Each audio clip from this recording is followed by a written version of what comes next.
BCom part third, subject ABST, lesson ratio analysis. पिछली class में पढ़ने ये समझा था कि एक्सटर्नल लायबिलिटीज क्या चीज़ होती है, इंटरनल लायबिलिटीज क्या चीज़ होती है। वापस से थोड़ा इसके बारे में आपको रिवाइज करा देता हूँ। एक्सटर्नल लायबिलिटीज में लॉन्ग टर्म लायबिलिटीज और करंट लायबिलिटीज आती है। एक्सटर्नल लायबिलिटीज में लॉन्ग टर्म लायबिलिटीज और करंट लायबिलिटीज आती है। अब एक्सटर्नल लायबिलिटीज में क्या क्या आता है, जैसे डिबेंचर हो गए, बैंक लोन, मॉर्गेज लोन, ये सब चीज़ें, बैंक लोन, ये सब चीज़ें इसमें आएगी। किसमें? लॉन्ग टर्म लायबिलिटीज में। और करंट लायबिलिटीज में bank overdraft, creditors, bills payable, income received in advance, ये सब चीज़ें, या और भी कई नोट्स में मैंने पूरे डिटेल से लिख रखे हैं, वो सारे इसमें आएंगे करंट लायबिलिटीज में। तो current liabilities plus long term liabilities दोनों को यदि जोड़ दें तो अपना आ जाएगा external liabilities. Long term liabilities plus current liabilities क्या होता है? External liabilities. इंटरनल लायबिलिटीज क्या होता है? इंटरनल लायबिलिटीज में अपना equity share capital, preference share capital plus reserve and surplus. और मैंने पिछली क्लास में आपको बताया था कि रिजर्व एंड सरप्लस जहाँ प्लस करेंगे तो उसमें से अपन को फिक्टिशियस एसेट्स या डेफर्ड एक्सपेंडिचर को लेस कर देंगे। कहीं पर भी रिजर्व एंड सरप्लस ऐड करेंगे तो ये भी ध्यान रखना है साथ में कि फिक्टिशियस एसेट्स या डेफर्ड एक्सपेंडिचर अपन को लेस करने हैं। ठीक है, फिक्टिशियस एसेट्स या डेफर्ड एक्सपेंडिचर जो है वो क्या होते हैं, जैसे for example discount on issue of share, discount on issue of debenture, underwriting commission. तो ये चीज़ें जो भी फॉर एग्जांपल के रूप में बता रहा हूँ, ऐसे और भी बहुत सारे हैं, पूरे नोट्स में उनका डिटेल से सब कुछ लिखा हुआ है। तो वो उनको अपन को लेस करना है। एडवर्टाइजमेंट एक्सपेंसेस इस तरह से होते हैं। तो देखिए डेब्ट इक्विटी रेशो का सूत्र जो है वो अपन किस तरह से याद रखें, इसका मैं आपको तरीका बता रहा हूं। पहला जो देखिए, अपने 4 प्रकार से रेशो अपन ने स्टार्टिंग में पढ़े थे कि एक तो शॉर्ट टर्म सॉल्वेंसी रेशो, दूसरा लॉन्ग टर्म सॉल्वेंसी रेशो, और तीसरा था अपना एक्टिविटी रेशो, और चौथा है प्रॉफिटेबिलिटी रेशो।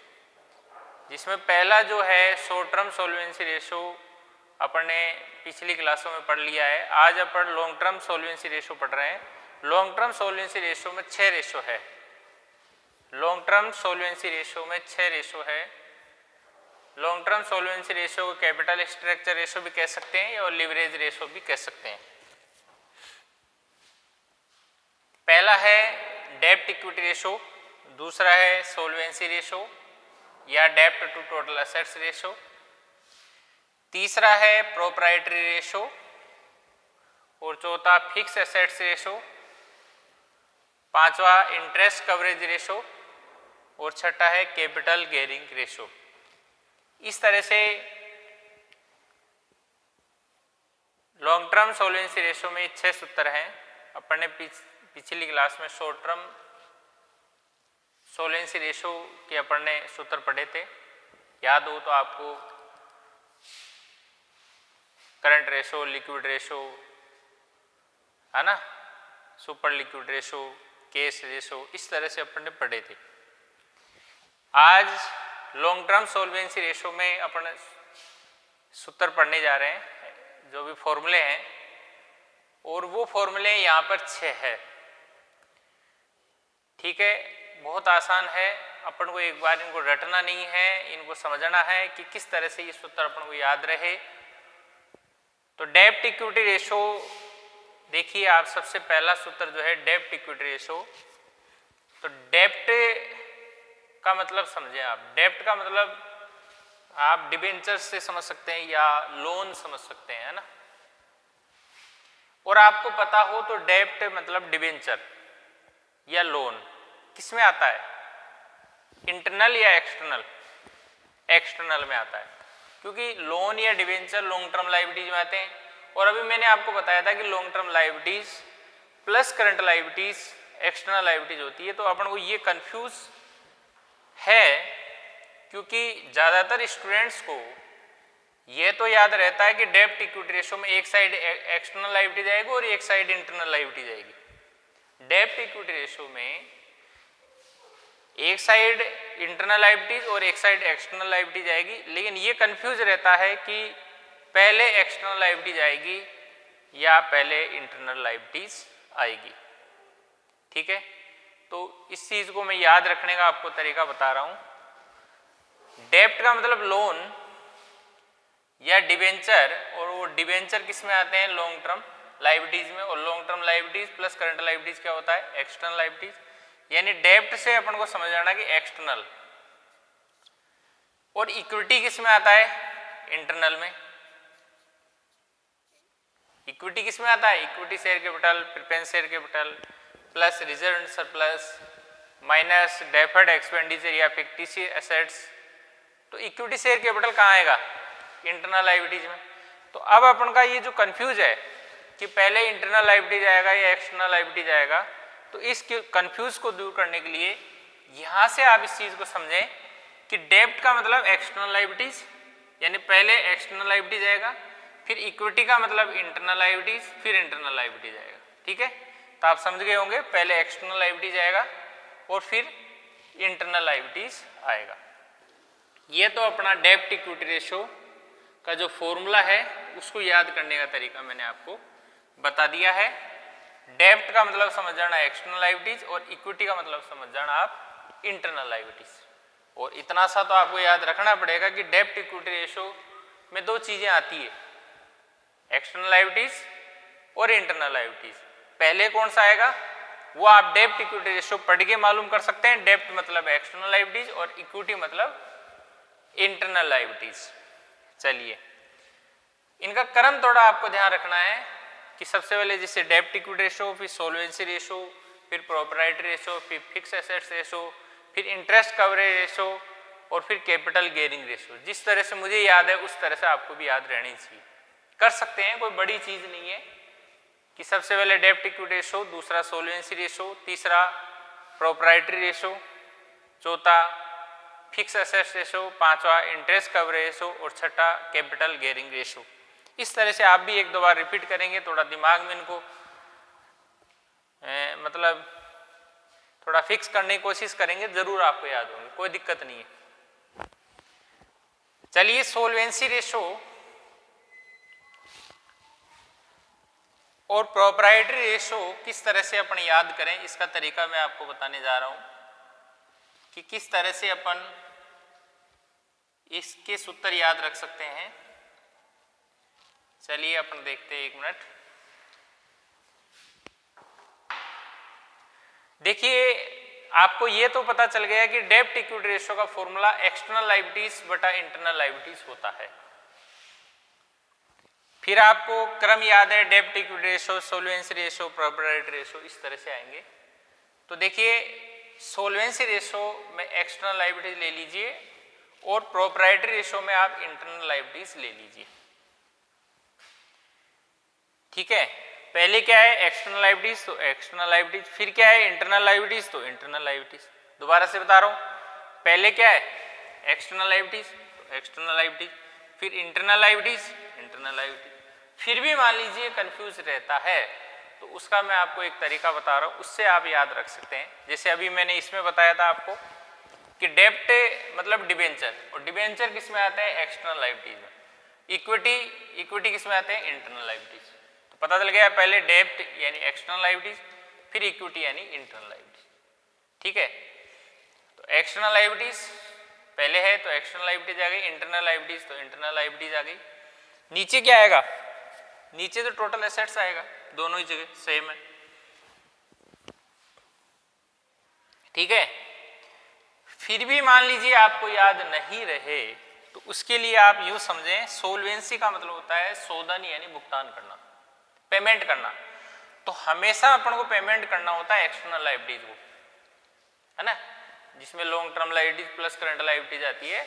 तो अपना जो सोल्वेंसी वाला जो होता है, मतलब जो पेमेंट करना होता है, वो अपना पेमेंट करने का होता है एक्सटर्नल लायबिलिटीज को, ठीक है। तो सोल्वेंसी रेशो यानी एक्सटर्नल लायबिलिटीज, ठीक है। और प्रोप्राइटरी का मतलब होता है, आपको पता हो, जैसे मैंने पहले पिछली क्लास में बताया था कि इंटरनल लायबिलिटीज के बहुत सारे के नाम होते हैं, प्रोप्राइटरी फंड, है ना। तो इंटरनल लायबिलिटीज का दूसरा नाम है ना प्रोप्राइटरी, प्रोप्राइटरी फंड, नेटवर्थ बताया था पिछली क्लास में मैंने। तो इंटरनल लायबिलिटीज का ही दूसरा नाम है प्रोप्राइटरी, इंटरनल मतलब प्रोप्राइटरी, ठीक है, ठीक है, समझ गए।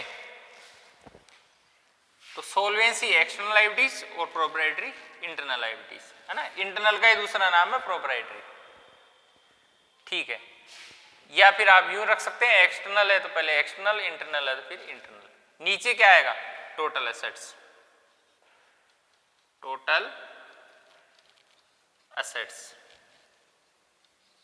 दोनों में ही नीचे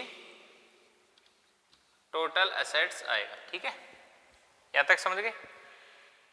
अब टोटल एसेट्स में क्या क्या लेना है, क्या क्या नहीं लेना है, क्या छोड़ना है, क्या नहीं छोड़ना है, ठीक है।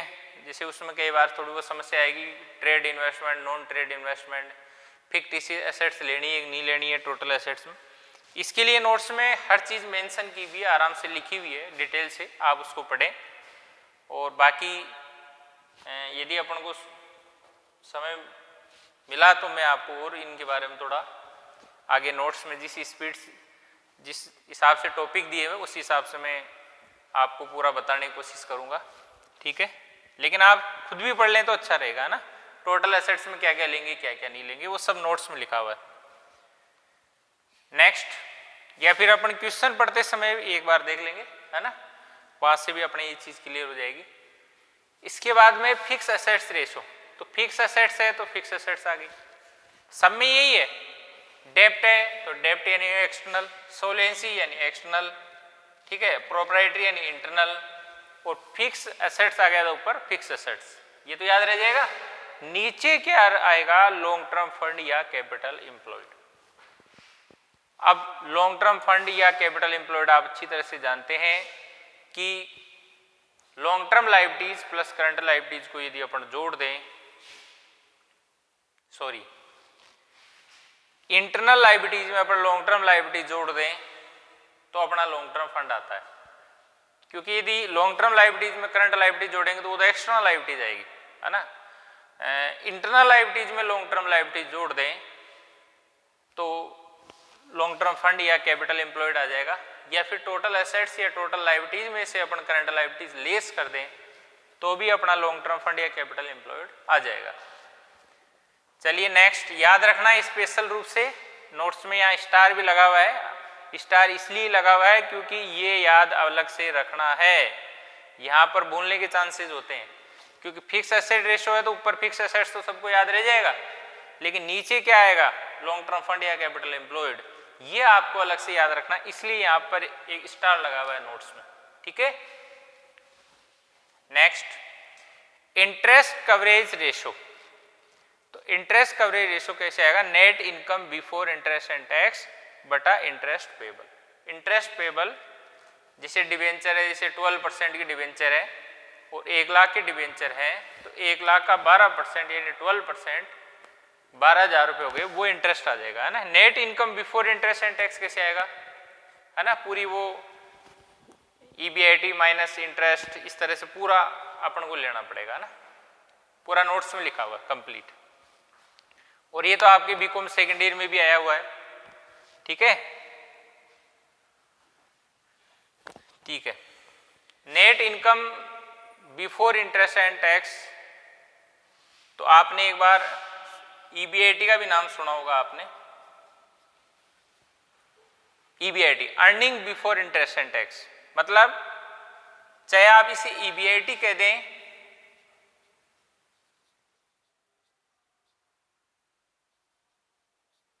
चाहे आप इसे EBIT कह दें, चाहे net income before interest and tax कह दें, एक ही बात है।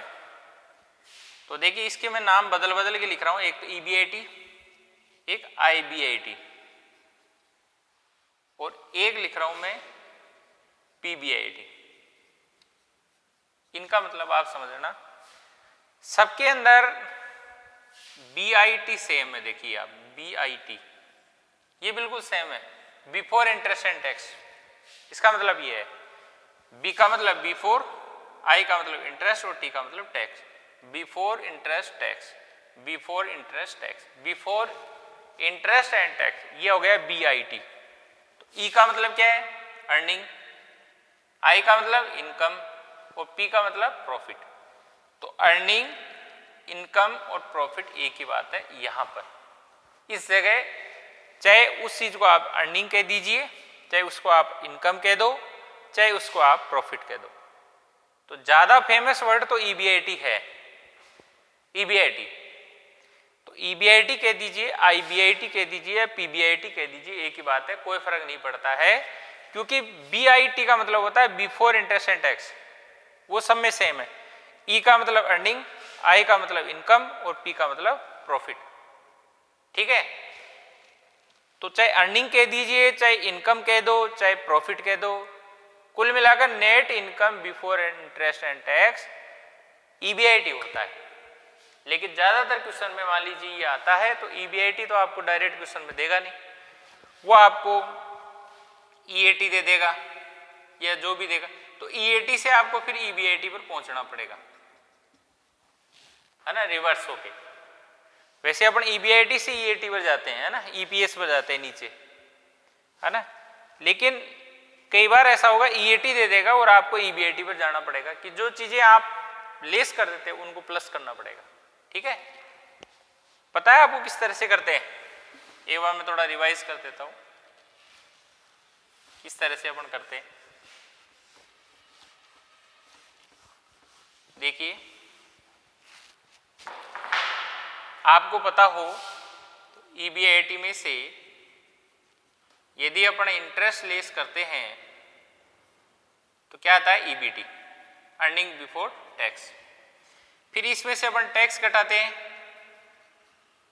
है ना, टैक्स घटाते हैं तो क्या आता है? देखिए, EBIT में से इंटरेस्ट घटा दिया तो EBT। देखिए, सबसे पहले earning before interest and tax, earning before tax, और टैक्स लेस कर देंगे तो earning after tax, earning after tax, minus preference dividend, minus transfer to reserve, transfer to reserve, तो फिर आ जाएगा profit available for equity share holder. और profit available for equity share holder में नंबर ऑफ इक्विटी शेयर का भाग देंगे तो अर्निंग पर शेयर आ जाएगा EPS। EPS कैसे आएगा? अर्निंग पर शेयर कैसे आएगा? Profit available for equity share holder में नंबर ऑफ इक्विटी शेयर का भाग दे देंगे। क्या? Profit available for equity share holder में नंबर ऑफ इक्विटी शेयर का भाग दे देंगे तो क्या आ जाएगा? EPS, earning per share. ठीक है, तो कई बार आपको EAT दे देगा तो EAT में वापस टैक्स ऐड करना है, EBT पर पहुंच जाओगे, EBT में इंटरेस्ट प्लस करना है, EBIT पर पहुंच जाओगे। तो इस तरह से EBIT निकालना पड़ सकता है आपको, जरूरी नहीं है कि आपको डायरेक्ट क्वेश्चन में EBIT दे दे। ठीक है, और फिर से बता रहा हूं, net income before interest and tax कह दीजिए या आप उसको EBIT कह दीजिए, उसमें कोई डिफरेंस नहीं, एक ही बात है। तो EBIT जहां तक होगा वो डायरेक्ट आपको देगा ही नहीं। हो सकता है आपको profit available for equity share holder दे दे तो उसमें ट्रांसफर टू रिजर्व लेस है तो उसको प्लस करेंगे, प्रीपेंस शेयर डिविडेंड लेस है तो प्लस करेंगे, EAT पर आएंगे, EAT में टैक्स प्लस करेंगे, EBT पर आओगे, EBT में इंटरेस्ट प्लस करेंगे तो EBIT में आएंगे आप। इस तरह से होगा ये। ठीक है, समझ गए आप? तो हो सकता है आपको EBT दे दे तो इंटरेस्ट प्लस करते EBIT पर आ जाएंगे आप, EAT दे दे तो टैक्स प्लस करते EBT पर आएंगे, EBT में इंटरेस्ट प्लस करेंगे तब EBIT पर आएंगे। इस तरह से आपको कैलकुलेशन करनी पड़ सकती है। ठीक है, बाकी ये सब चीज़ें आपकी BCom सेकेंड ईयर लेवल पर खूब आ रखी है, EBIT वाला जो सिस्टम है वो सब आप जानते हैं। ठीक है, चलिए और इंटरेस्ट पेबल मतलब इंटरेस्ट निकल जाएगा डिवेंचर का, डिवेंचर का अमाउंट होगा और डिवेंचर पर कितना % इंटरेस्ट रेट है उस अमाउंट का आप इंटरेस्ट रेट के हिसाब से निकाल लीजिए, इंटरेस्ट पेबल आपका आ जाएगा।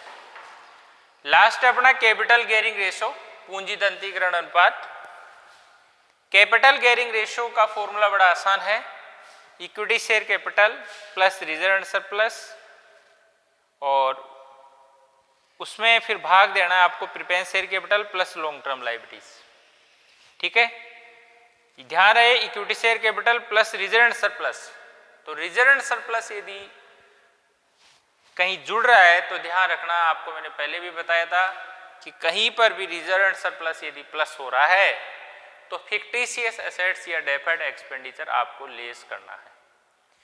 तो आप पूरे चैप्टर में कहीं पर भी, फिर से कह रहा हूं कि कहीं पर भी रिजर्व एंड सरप्लस ऐड हो रहा है, चाहे वो कहीं पर भी हो, रिजर्व एंड सरप्लस कहीं पर भी ऐड हो रहा है तो उसमें से आपको फिक्टिशियस एसेट्स या डेफर्ड एक्सपेंडिचर आपको लेस करना है। प्रीफरेंस शेयर कैपिटल जानते हैं, लॉन्ग टर्म लायबिलिटीज आप जानते हैं, debenture, bank loan, mortgage loan, ये सब चीज़ें लॉन्ग टर्म लायबिलिटीज में आती है और आनी भी चाहिए। तो कैपिटल गियरिंग रेशो का फॉर्मूला बड़ा आसान है, equity share capital plus reserve and surplus बटा preference share capital plus long term liabilities. इस तरह से अपन को सारे सूत्र बिल्कुल याद होने चाहिए, जिस तरह से मुझे भी याद है वैसे आपको भी याद होनी चाहिए। होंगे, यदि प्रयास करेंगे तो जरूर होंगे, यदि आप प्रयास नहीं करेंगे तो बिल्कुल नहीं होंगे, है ना। ऐसा कुछ भी नहीं है कि मेहनत के बिना कुछ मिल जाए, ऐसा कुछ भी नहीं होने वाला है। तो लॉन्ग टर्म सॉल्वेंसी रेशो में 6 सूत्र है आपके सामने। पहला है डेब्ट इक्विटी रेशो, दूसरा है सॉल्वेंसी रेशो, तीसरा है प्रोप्राइट रेशो, चौथा फिक्स्ड एसेट रेशो, पांचवा इंटरेस्ट कवरेज रेशो और छठा कैपिटल गियरिंग रेशो। तो देखिए मैं वापस रिवाइज कर रहा हूं, डेब्ट इक्विटी रेशो एक्सटर्नल लायबिलिटीज बटा internal liabilities, solvency ratio external liabilities बटा total assets, proprietary ratio internal liabilities बटा total assets, fix asset ratio fix assets बटा स्टार पता है लॉन्ग टर्म फंड या capital employed, interest coverage ratio EBIT बटा interest payable यानी इंटरेस्ट ईबीआईटी बटा इंटरेस्ट, और कैपिटल गियरिंग रेशो क्या होगा बताइए, equity share capital plus reserve and surplus बटा preference share capital plus long term liabilities. बहुत आसान है।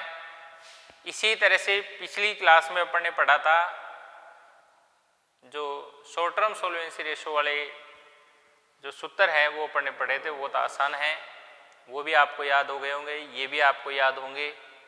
और जिस तरह से अरे कुछ भी नहीं है, एक बार आप रीड कर लीजिए, समझ लीजिए, वीडियो को 1 से 2 बार 3 बार आराम से आप देखिए और फिर आप अपनी नोटबुक बंद करके और एक बार बोलने का प्रयास कीजिए और ये सोचिए कि पहले नंबर का क्या होगा, दूसरा कौन सा है, तीसरा कौन सा है, चौथा कौन सा है, पांचवा, छठा, फिर पहले का सूत्र क्या है, दूसरे का सूत्र क्या है, तीसरे का सूत्र क्या है। और मान लीजिए कहीं आप चूकते हैं तो हल्का सा एक बार नोटबुक में वापस देख लीजिए, फिर नोटबुक को बंद कर लीजिए। तो मैं कह रहा हूँ आपको जरूर आ जाएंगे ना, और एक बार याद हो जाएंगे फिर आप कभी नहीं भूलेंगे। याद होनी चाहिए, समझ के, रटना नहीं है, समझना है।